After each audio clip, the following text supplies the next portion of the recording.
Good. Okay.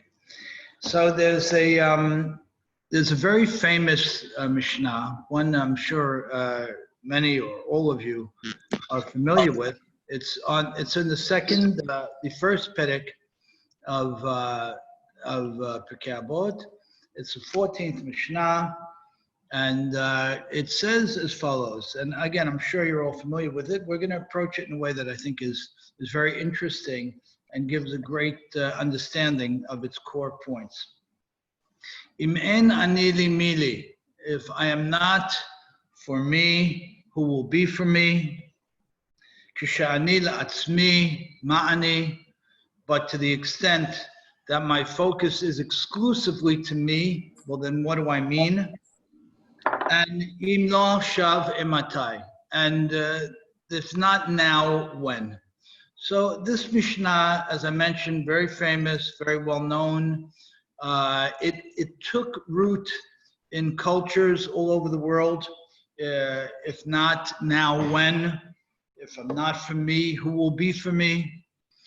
But when Avtalion penned it, he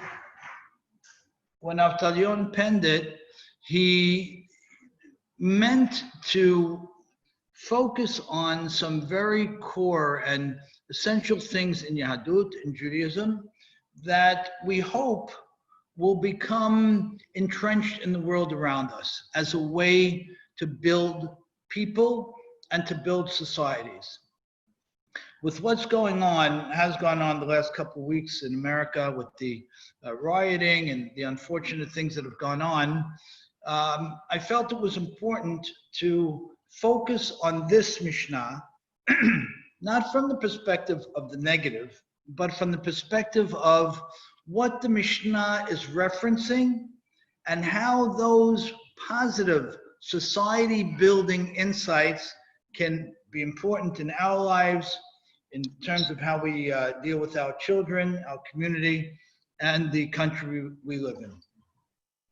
So in order to delve into it, we're going to look at a handful of different sources, different areas in Chumash specifically, that on the surface don't necessarily connect to what we're doing, but as we go through them, you'll see that they very much do.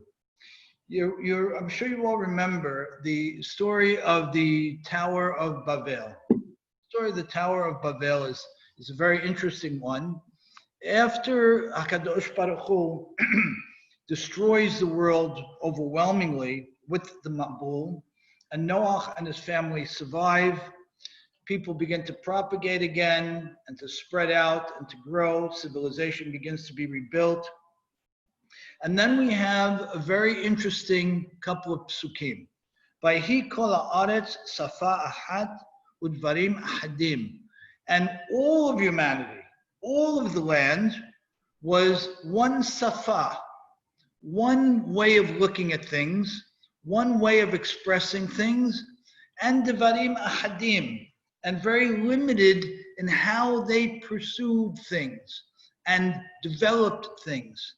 Remember the language, safa ahad, and devarim ahadim. Remember also, and we're going to see this a couple of times today, that when the Torah seems to repeat something, it's to emphasize something strongly and to build on that point. So, safa ahad means how they would look at things. They would look at things overwhelmingly the same or completely the same. And devarim ahadim, those things, davar mitoch davar, that havana, that greater understanding, was extremely limited and narrow. Okay, they moved around and they found this valley in an area called Shin'ad. We believe it was by Bavel, which would be Iran or Babylonia. And they say to each other, let's build a tower to the heavens. And let this tower serve as a testament to our power and unity, to our connectedness to God. Some people say challenge of God, but we're not going to go in that direction today. And let this become the center of the universe, the center of humanity on the planet. Then we see something very curious. Vayered Hashem lerot et ha'ir ve'et ha'migdal asher banu bnei Adam. HaKadosh Baruch Hu comes down, kivyachol, very strange. HaKadosh Baruch Hu doesn't have to move to understand what's happening. The words of the pasuk is that HaKadosh Baruch Hu comes down, meaning he made it a point, so to speak, to get close to this thing, real close, to see the city, to see the Migdal that these people built. And he says, Hen am echad v'safa achat. This is one people with one way of thinking. וזה החילם לעשות ואתה לא ייבצר מהם כל אשר יזמו לעשות. And I'm not going to let them complete what they tried to do in an inappropriate way. What? What's going on? Here they are, people trying to unite, trying to create one focus, one view. And this is a story that you're all familiar with. But HaKadosh Baruch Hu comes down, so to speak, and he says, if we're beginning civilization again, if we're building again, then we're going to build with a certain friction in society. Only based on that friction could society succeed. What is that friction? Safa achad and devarim ahadim, one way of looking at things, one direction in understanding and pursuing things? Absolutely not. The way to build a successful society that's united is with several individuals that may think nothing alike. So again, this is very important. Unanimity in the whole is not based on one way of thinking. And as we know, and this has been paralleled many times to a communist type of system, an autocratic system, where the state or whomever declares a certain way of thinking and says for the benefit of the state, then all will think that way. Everyone will surrender self in order to build the collective good. Now, I want to be very, very clear on this because this is a very strong and important Torah perspective. And this goes through Yemot HaMashiach. It's really important. And that is, let's say it again, that we build a great collective, united society by being absolutely individualistic and different. So what is our Kadosh Baruch Hu? Hava nerda. He turns to the Melachim, v'navla sham sefatam asher lo yishmu ish sefat re'ehu. I'm going to go down, and you know what I'm going to do with these people who think alike and act alike? I'm going to change their language. I'm going to give each one his own language, so to speak. Meaning, was there umpteen new languages that came on the planet? Maybe. But what probably happened was that different opinions started to take root. And where there was this absolute unanimity that sacrificed the individual, HaKadosh Baruch Hu says, no, we're going to do it the hard way, but the real way. We're going to give each person his own opinion, his own way of looking at something. How could two people look at the same tree, one say it's healthy, one say it isn't? How can two people look at the same political situation, one say this is the reason, one say the other? How can two people look at the same person and one say the person is successful in this respect or the person is successful in a completely different respect? How does that work? The reason it works is because HaKadosh Baruch Hu goes out of its way by Yered Hashem. He comes down and he forces individuality. So, what does that say to us? It says some very, very valuable things. It says, as we know, I never want uniformity. What I want, let's say for my children, my community members, my country, I want us to all aspire to and keep overarching goals within a framework. In our case, the framework is Torah. But I never want you to become me.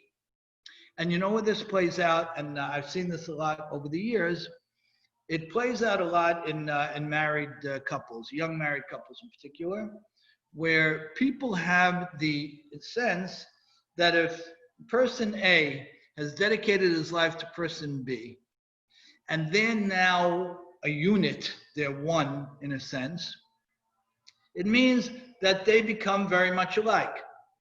But in fact, we know that the Ezer Kenegdol concept, again, a very basic fundamental concept in Judaism, means that my job is to facilitate the individuality of my spouse, not her conformity to me. I don't want my spouse to be anything like me. I want her to be just like her. And my job as a person who loves another person is to dedicate my life in terms of her or him to enabling them to discover and express more of who they are, not more of who I am. And of course, we build that within a framework of immovable principles and values. So, im enani li mili, if I'm not for me, who will be? As our headline today, we start building with the first society after the Mabul, after the flood that didn't work, this Migdal Shinar, and we understand from that individuality yields unity. Conformity does not yield unity. A shutting down of perspectives does not. And I'll tell you a quick story. When we would be in Israel on a Friday night, I would look around at the hotel, and I would wonder, how would it be that all of these people praying differently in the disparate minyanim with the disparate customs, how would we ever get together?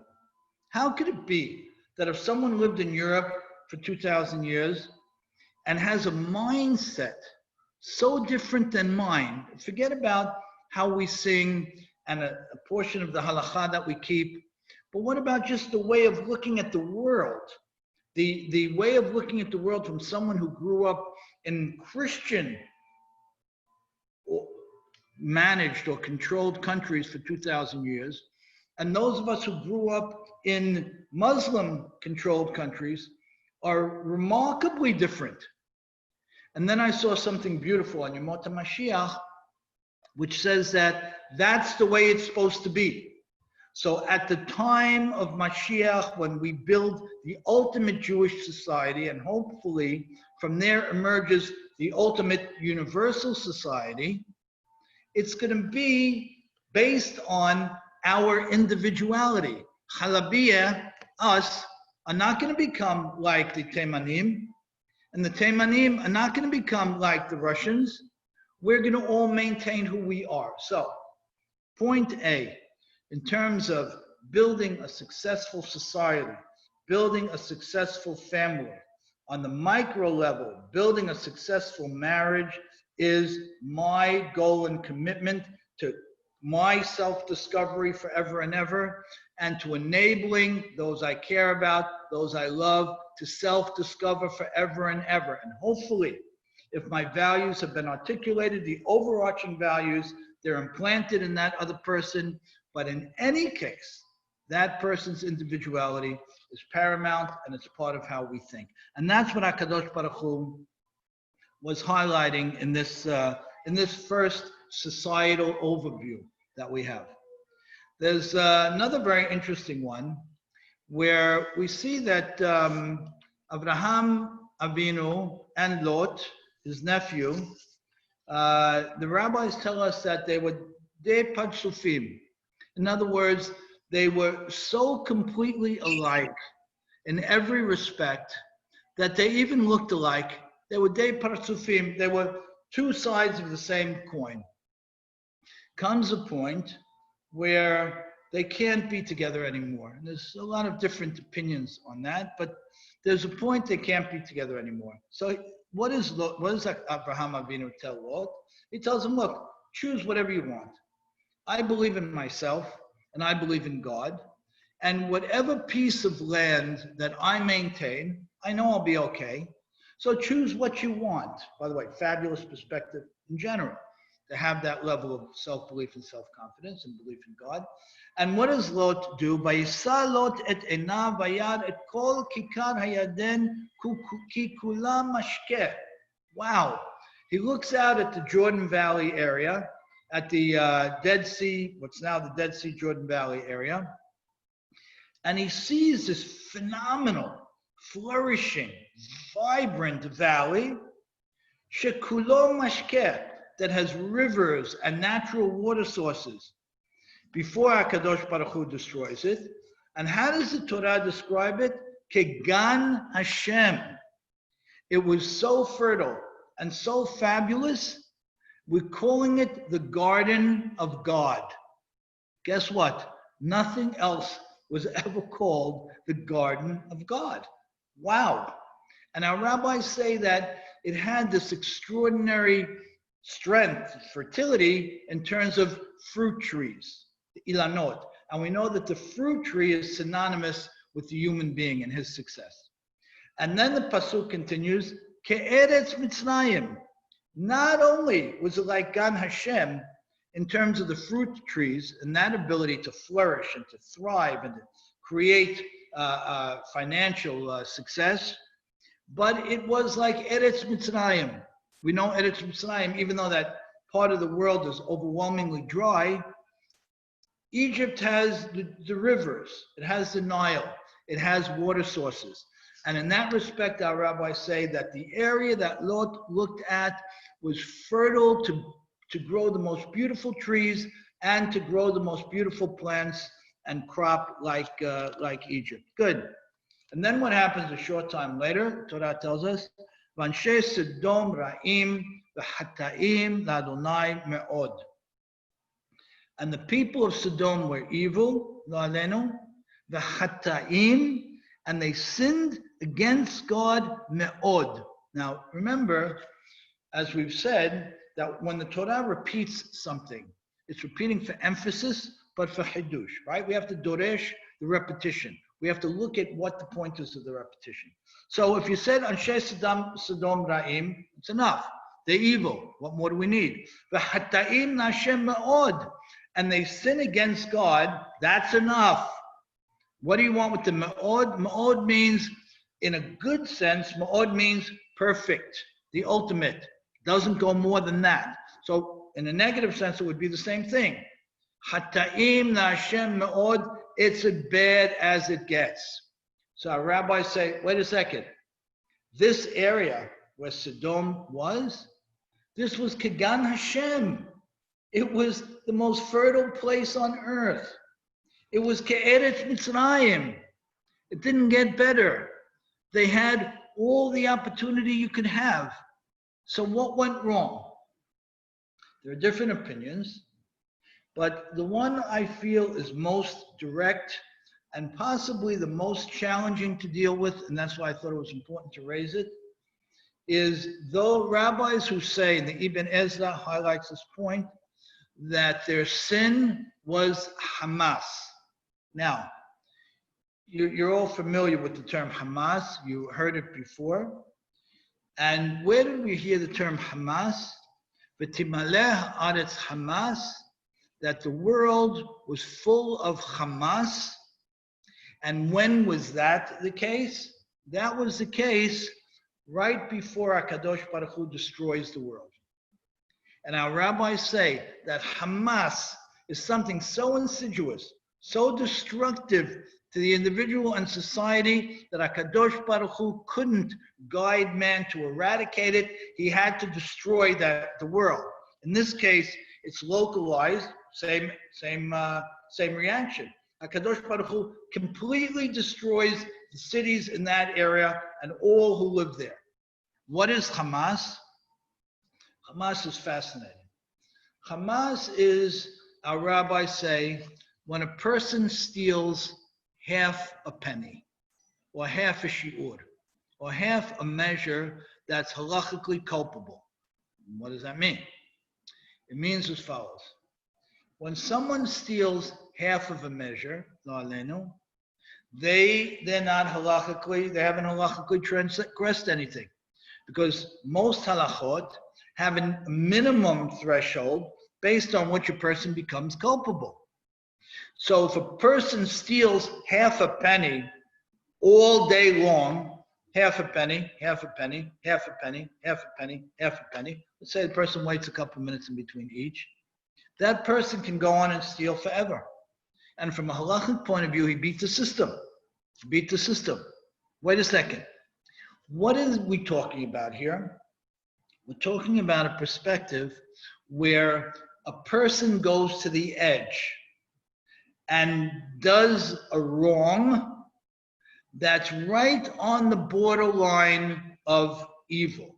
That's right on the borderline of illegal.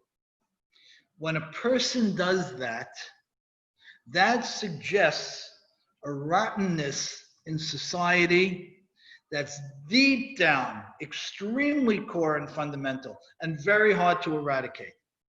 It suggests that people started with something, in this case with plenty, with great success, and figured out how to work the system to the ugliest possible place, where they know the law, they know the minimum shi'ur, the minimum measure, they know it, and they go right up to the last line, right to the last point and stop, because they know that if they go to the last point and stop, they won't get arrested, or they won't be held accountable by a Jewish court of law or by HaKadosh Baruch Hu. That type of person is a person you can't save. You can't. Very, very hard to save. So what is the second societal point that I believe the Torah is going out of its way to suggest to us? The second societal point is, look out for those guys who beat the system with their clever manipulations. And this is a very serious thing. And it's a very hard thing to be sensitive to. Because in truth, everybody wants to make more money. Everybody wants to grow their business or their prowess or their whatever. So if I'm not breaking the law, I'm not breaking the law. But wait a second. You could not be breaking the law, but doing something very ugly. Not only that, you could not be breaking the law and be a destroyer of society. So, but Timaleh Aretz Hamas Primabul means that they figured it out. The mentality, the perspective of society was, we're going to go right to the edge, whatever the issue is. Stealing, adultery, this, that, whatever the issue is, we're going to do it in a way where we just can't get caught. We go just to the end and then stop. Fabulous. So clever. But when HaKadosh Baruch Hu identifies something like that, now he says, society is rotten to a core and it can't continue this way. So, point A, in building a Torah-based society, we must build the individual and his and her individuality as we look to building the collective. Because only individuals with different perspectives can come to a united collective direction.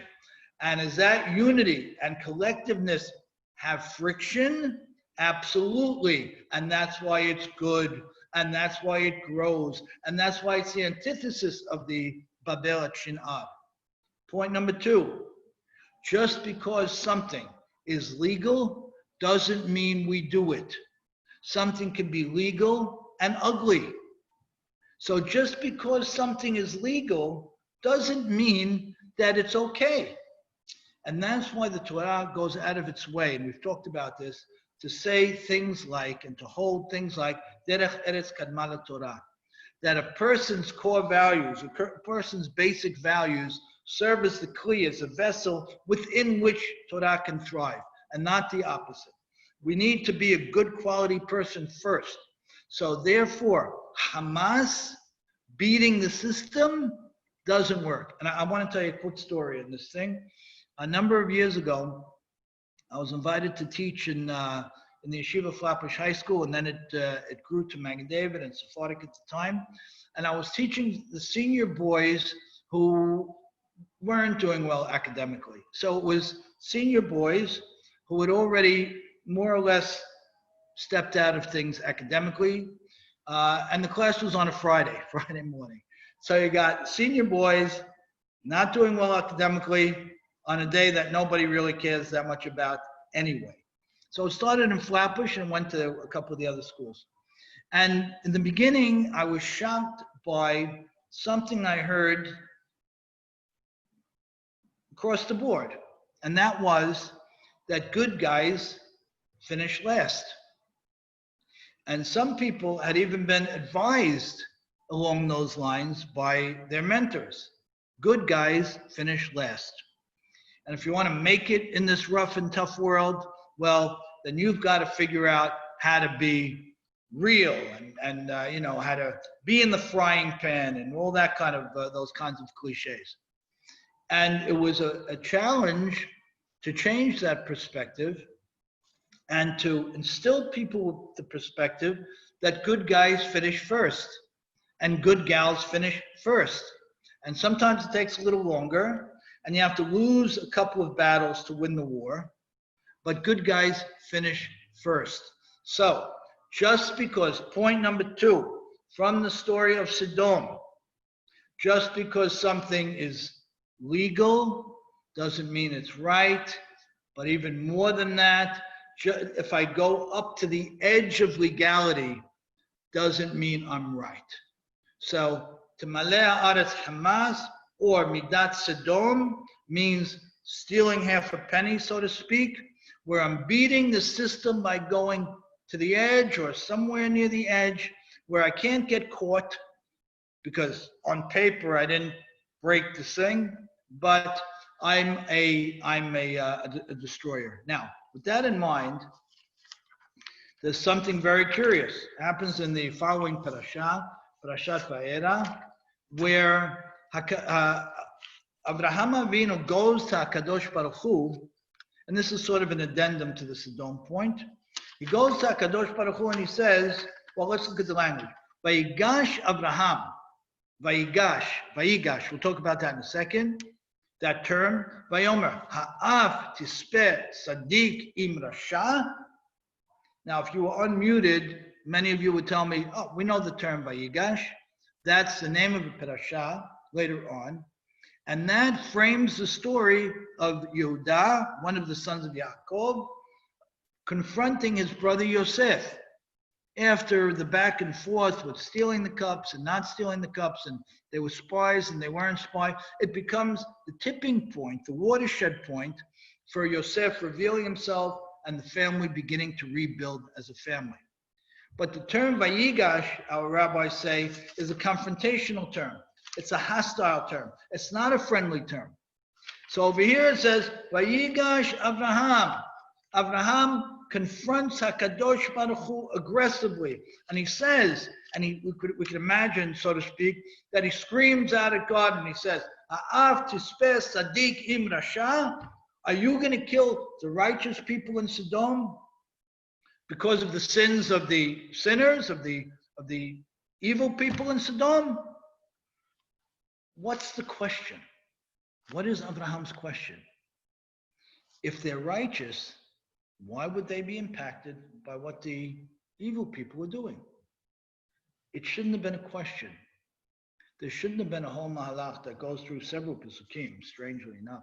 But what if there are 50 righteous? Will you save everybody? What if there are 40? What if there are 30? What if there are 10? Whatever it is.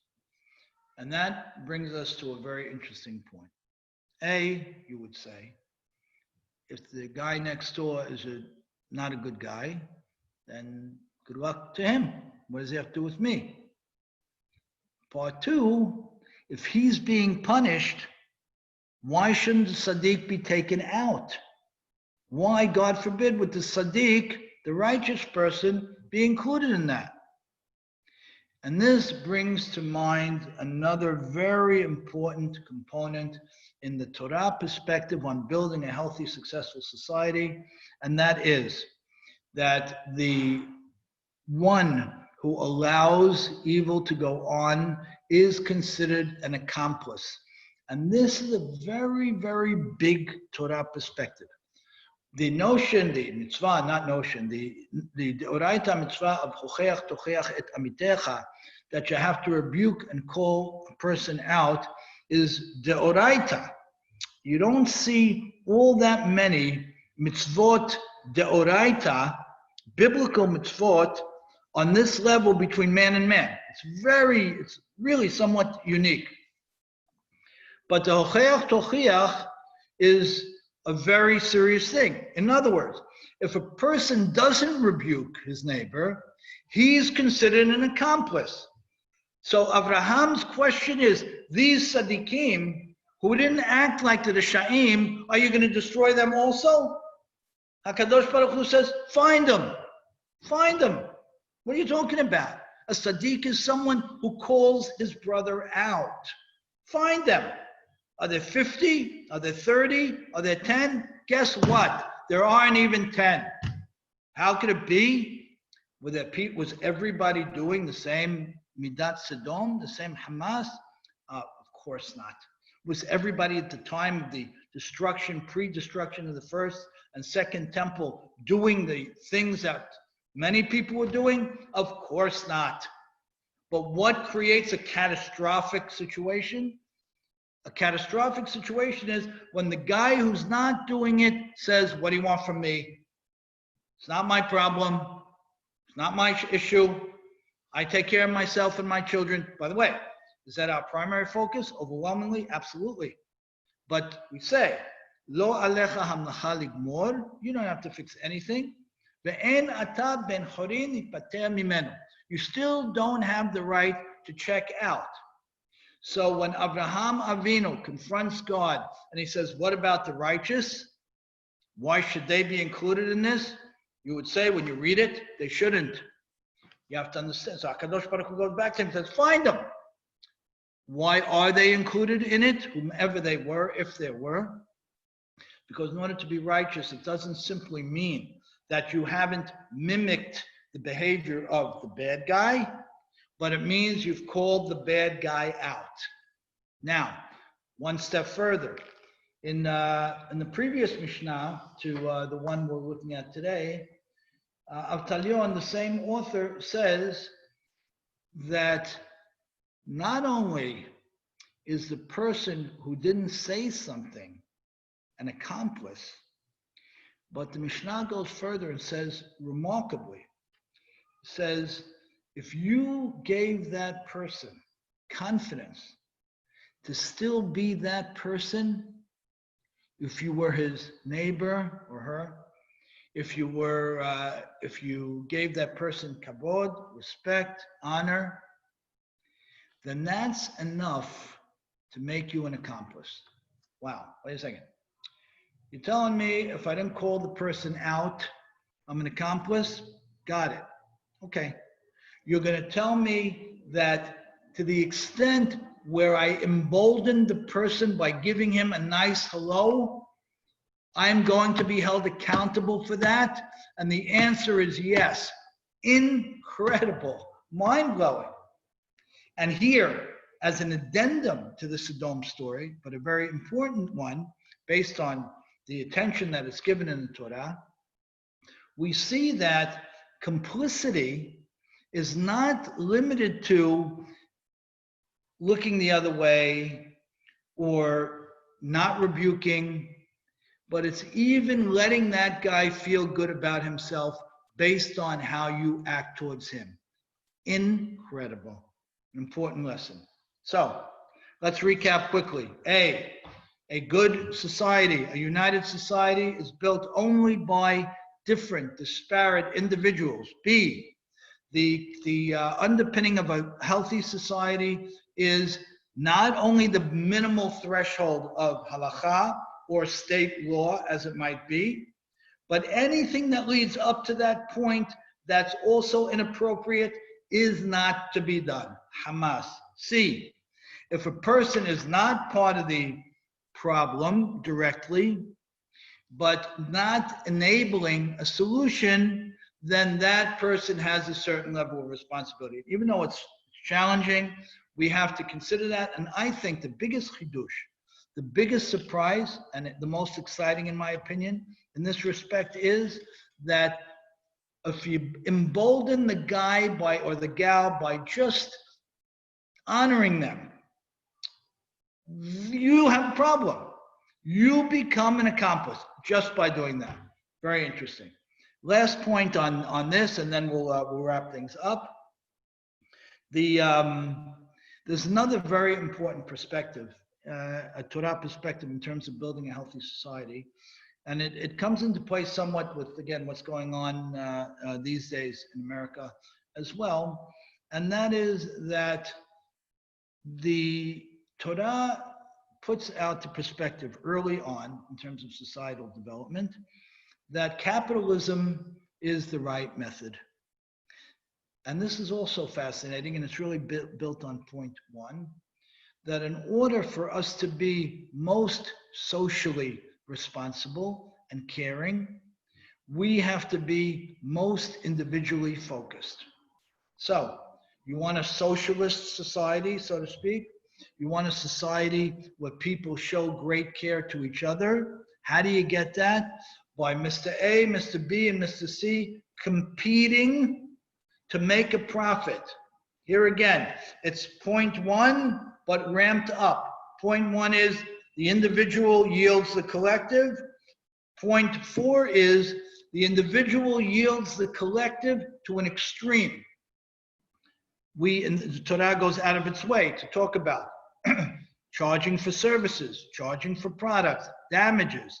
The whole area of Choshen Mishpat and Shulchan Aruch is vast.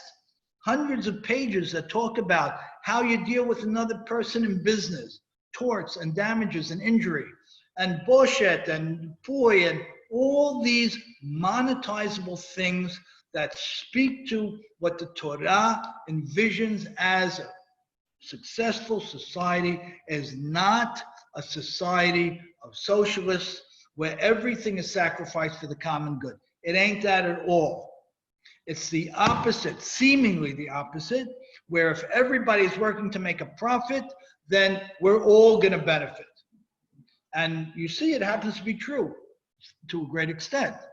You know, America is a very benevolent country overall. Yeah, there are serious problems, but a very benevolent country, a very charitable country. I think, if not the most charitable country in the world, one of the top handful of most charitable countries in the world. There is a small qualifier here, which is very interesting, and we'll touch on it briefly. When Lot gets taken captive by the kings in the 4-king versus 5-king war, and Avraham Avinu joins the fight with 300 and some odd, 318. We say of his people who are not warriors or soldiers, and tips the balance and becomes the factor to win the war. He goes and he gives everybody back what they had. And the king of Sodom, ironically, says, wait a minute, you earned some of the wealth. You should take some of the wealth, some of the booty, some of the shalal from the milchama. And Avraham Avinu says, I don't want anyone to say that you guys made me rich. I want it to be that God made me rich. But wait a second. Maybe this is how God was going to make you rich.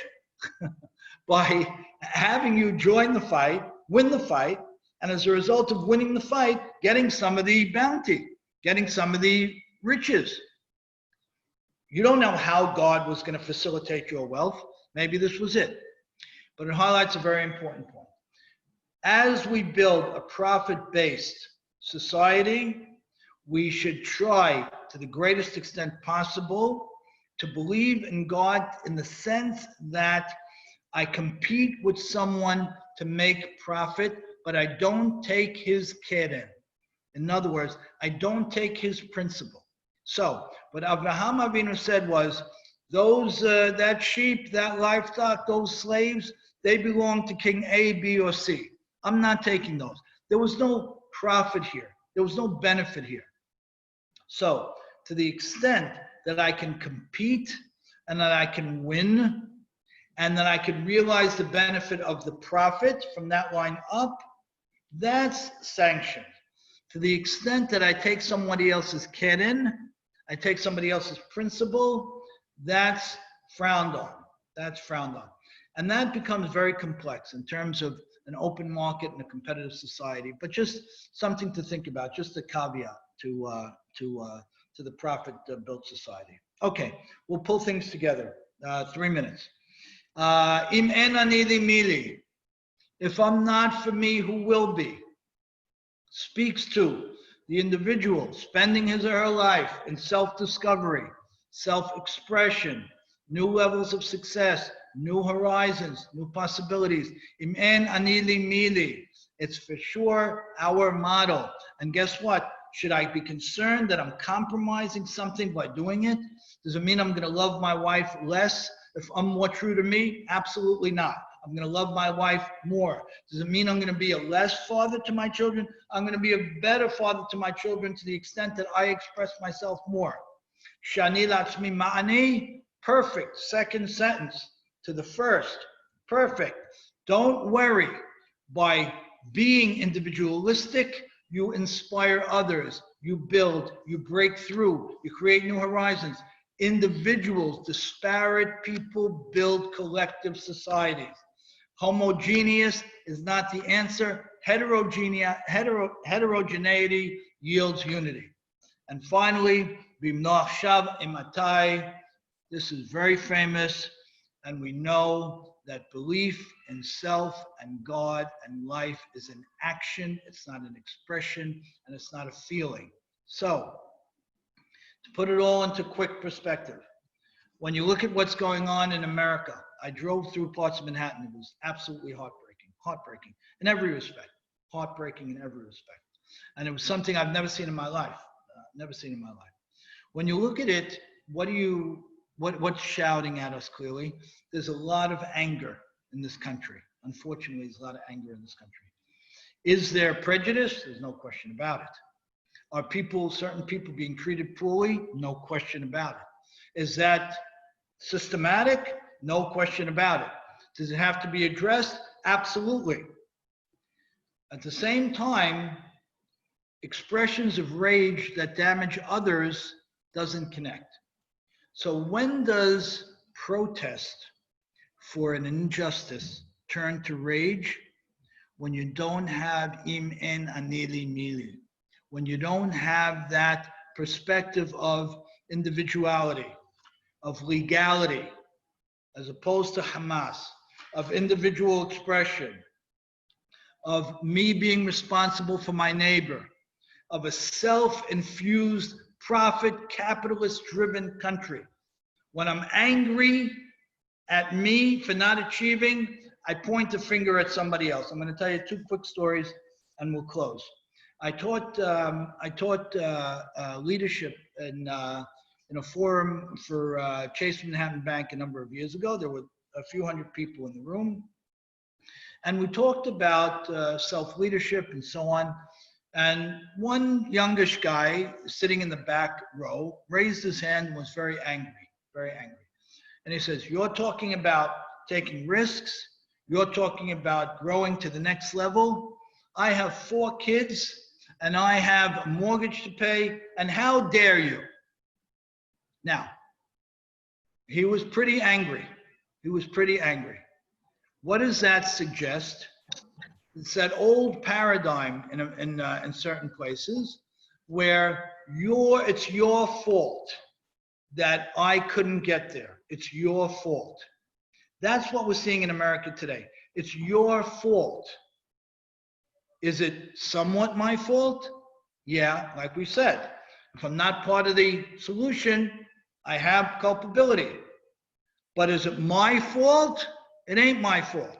Meaning that I'm responsible for me. And if I'm invested in me, and I understand that individuality is the key to a successful society, I might be angry at you for not helping me, but I'll never be enraged. And rage will never have a place as it has had here in this country now. I'll tell you another quick, so to that guy in the back of the room, it's true. He had 4 kids. He had a mortgage to pay. Nobody's suggesting to be irresponsible. But let's focus on self, grow self, and be very bullish about that and very proud of that so that we can then grow others. And growing self doesn't mean ignoring responsibilities. It still means growing. Good. Last point. We know the story in the beginning of the book of Shemuel with Hannah and Elkanah. Very familiar story to all of you, but we'll recap a portion of it very quickly. After Hannah lo alenu has no children and Elkanah's other wife Penina has several children, Elkanah goes to the Mishkan at Shiloh year after year and brings back something from his korban, from his sacrifice, and gives to Penina and each of her children, and gives to Hannah a double portion because she had no children. And after a certain point, Hannah realizes that Elkanah has given up. And the Torah uses a term that some of us have learned together before. You may remember it. Vayakom Hannah. Hannah stands up and asserts herself for the first time in her life and says, I'm no longer going to depend on you. I love you. We're going to work together for me to have a child and then some more children. But Vayakom Hannah, it's in my hand. And we know from a Torah perspective, whenever you see the term Vayakom, it means an individual or a group took power into their own hands, and what they're about to do will have a profound impact on themselves, on the Jewish people, and on the world. And that's exactly what happens with Hannah. So, put the pieces together and close. We can continue to build a Torah-based society. The Torah-based society is within our reach. Our HaKadosh Baruch Hu goes out of his way to identify the key points of that. Individuality. Legal doesn't mean right. Responsibility. And capitalism. Yep, capitalism. Going out for a profit and building. So let's remember, individually, as parents, as spouses, let's remember what the balance that's outlined between an individual and his society. Society could be the family, society could be the community. Let's reclaim the values we did today, and let's continue to build.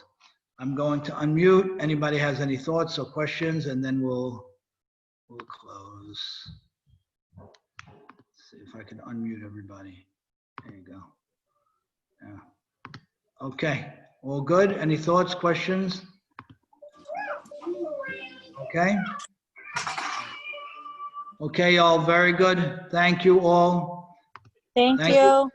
Any other questions? Anybody wants to unmute? Feel free. Thank you. Okay, great, everybody. All righty. Have a great day. Thank you all. Thank you. Bye-bye. Thank you. Bye.